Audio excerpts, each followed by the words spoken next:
soal pembangunan ibu kota Nusantara itu, manfaat terbesar untuk rakyatnya apa? Hampir 10 tahun Jokowi tinggal di Bogor, masyarakat justru tidak bisa masuk ke Istana Bogor. Karena banyak juga yang melihat kan Pak Jokowi ini betul-betul dia sebagai produser, dia sebagai sutradara, dia juga sebagai pemain.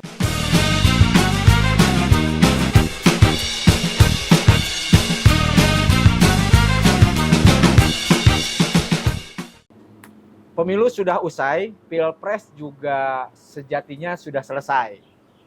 Satu hal yang selalu ramai dan akan terus diperbincangkan pasca pemilu kali ini adalah keberlanjutan pembangunan ibu kota Nusantara. Progresnya terus berkembang. Ya. Diperkirakan di 17 Agustus tahun ini pun di 2024 sepertinya HUT proklamasi akan diadakan di ibu kota Nusantara. Pasti yang lagi ramai saat ini adalah selesainya rumah mewah, pembangunan rumah mewah para menteri yang nilainya fantastis. Sudah banyak nih di media sosial yang spill-spill. Nilainya berapa emang? Nilai per unitnya rumah mewah itu, rumah menteri itu 14 miliar.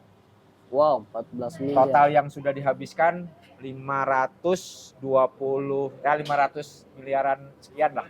Lebih, setengah triliun. Wow. Total rumah yang bakal dibangun 36 unit. Rumahnya udah banyak lah di spill ya. Nanti gambarnya dimunculkan aja itu, lihat kelihatan kan. Memang terlihat mewah, tidak ada lift sih memang. Nah, cuman yang agak mengganggu hati saya soal pembangunan ibu kota Nusantara itu, manfaat terbesar untuk rakyatnya apa? Sama seperti halnya kita ngobrol deh sama teman kita nih, Kal. Jokowi kan hampir 10 tahun ya? 10 tahun tinggal di Istana Bogor.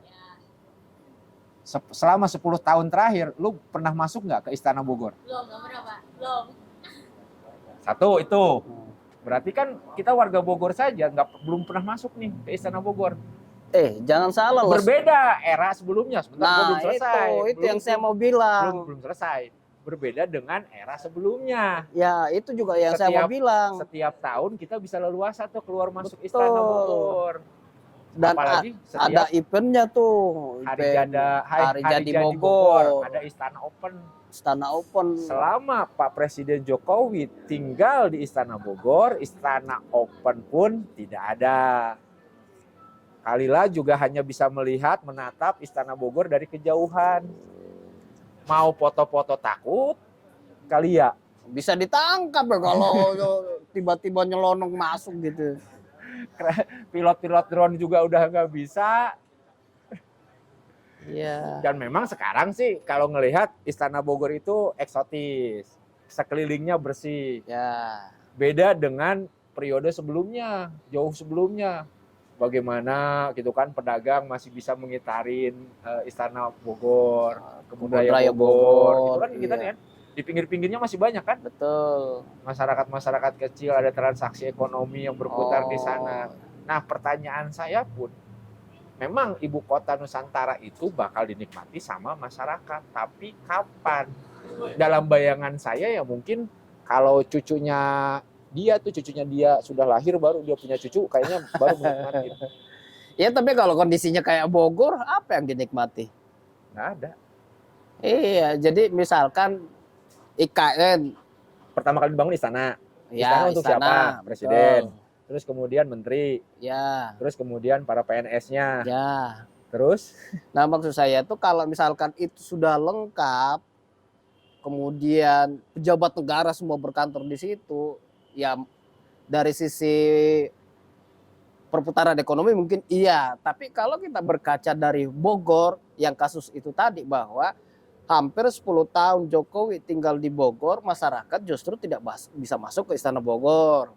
di sekeliling kebun raya memang sudah rapi, tetapi pedagang kecil yang tadinya berjualan di situ sekarang entah kemana kita tidak tahu.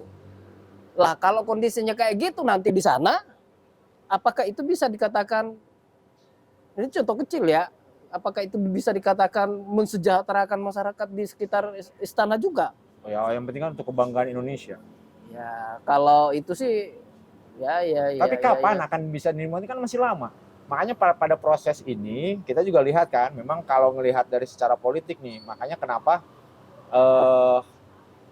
Jokowi pun kan terkonfirmasi ya sempat mengucapkan bahwa pembangunan ibu kota Nusantara ini bakal selesai tuntas itu jika kepemimpinannya 3 periode kepemimpinan presiden. Ya. Artinya apa? 2024 sampai 2019, 2019 sampai 2000 berapa tuh? 34. 2034 sampai 2040. Artinya 2004 selama proses itu mungkin berarti hampir 15 tahun atau 3 presiden. Iya. Mari kita hitung teka-teki politiknya. Prabowo. Ya. Misalkan kan Prabowo 2 periode. 10 tahun. 10 tahun. Kita pastikan Prabowo akan sehat selalu. Ya.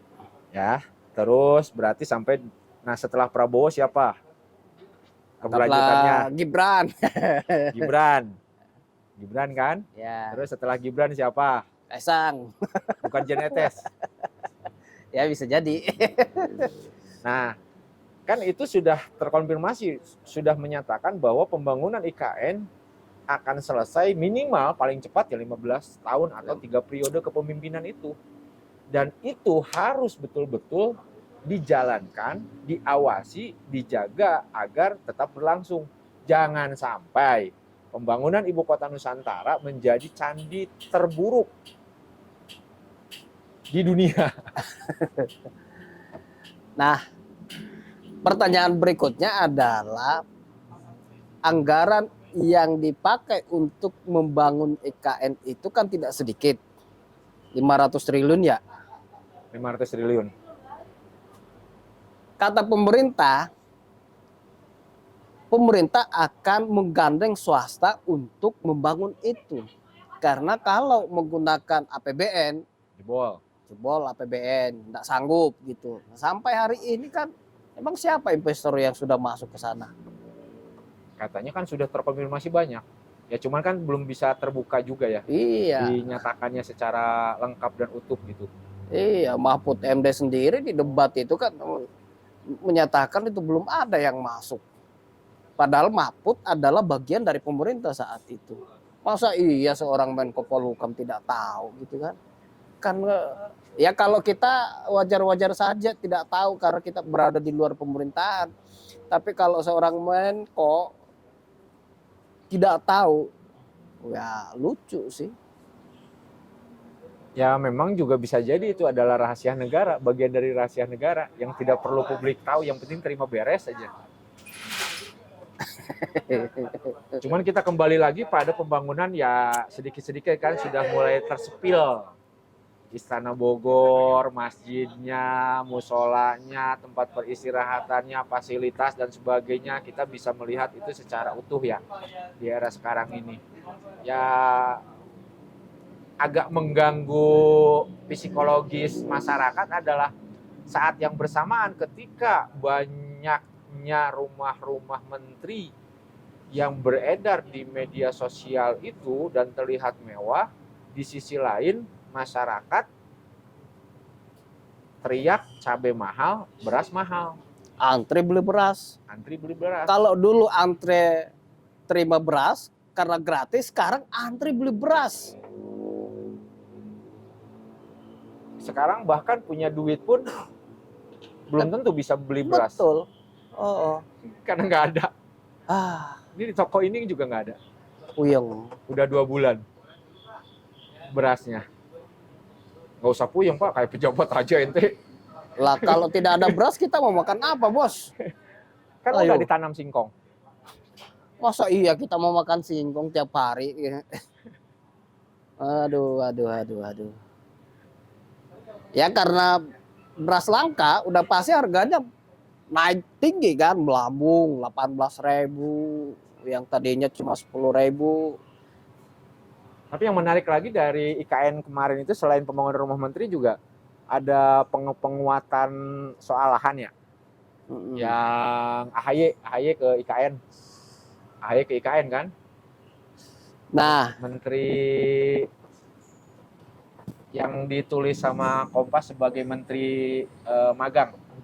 nah ini yang lucu. Kader Demokrat sendiri itu ketawa tuh, bahkan bikin video yang ya bisa kita lihat di medsos karena video itu beredar.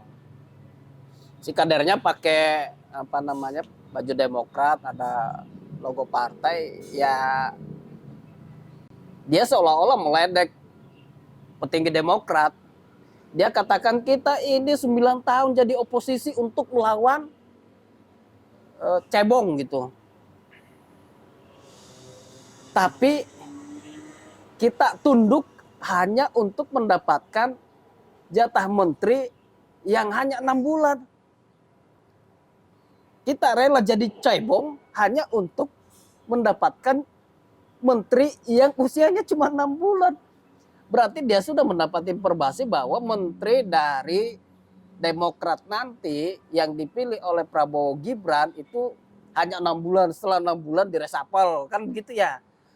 Ya kita tidak tahu apakah itu nanti akan menjadi kenyataan atau tidak. Cuman rasa-rasanya sih kasihan banget Demokrat kalau hanya dijatah 6 bulan menteri. Udah dalam tanda petik disakiti di 01, kemudian pindah ke 02, tapi ternyata di 02 juga ya nasibnya seperti itu. Ya panjang bener penderitaannya Demokrat itu. 10 tahun, 9 tahun jadi oposisi, tidak dapat apa-apa, terseok-seok bener itu. Padahal ya yang jadi ketua umumnya sekarang kan anak mantan presiden 2 periode juga. Tapi nggak tahu juga nih. Tapi rasa-rasanya agak sulit sih kalau misalkan Prabowo Gibran melupakan Demokrat. Pasti akan kebagian lah. Minimal 2 gitu. Ya kita lihat aja nanti. Ini sekarang kasih 1 dulu nih. Nggak tahu kan ada komitmen apa atau seperti apa. Tapi di luar komitmen-komitmen itu, ini memang hebatnya Jokowi memainkan perannya dari berbagai lini. Karena banyak juga yang melihat kan Pak Jokowi ini betul-betul dia sebagai produser, dia sebagai sutradara, dia juga sebagai pemain. Pemain, iya. Dan kita belajar banyak dari Jokowi sebenarnya. Bahwa hebat bener. Proses itu tidak terlalu penting. Terserah orang lain mau menilai apa, terserah orang lain mau mengkritik apa, yang pasti tujuannya tercapai. Ya. Itu aja. Nah, itu pembelajaran politik yang luar biasa menurut saya. Jadi ya kalau kemudian banyak masyarakat Indonesia yang pada akhirnya mengikuti jejak Jokowi, hari ini bilang A, besok bilang B, ya jangan salahkan rakyat karena dia belajar dari bapaknya. Ya karena memang lah ya itulah yang terbaik, karena dia mampu hanya ingin memastikan bahwa proses atau ide dan gagasan yang keluar dari dia atau dari timnya itu benar-benar bisa sampai selesai, tereksekusi dengan baik.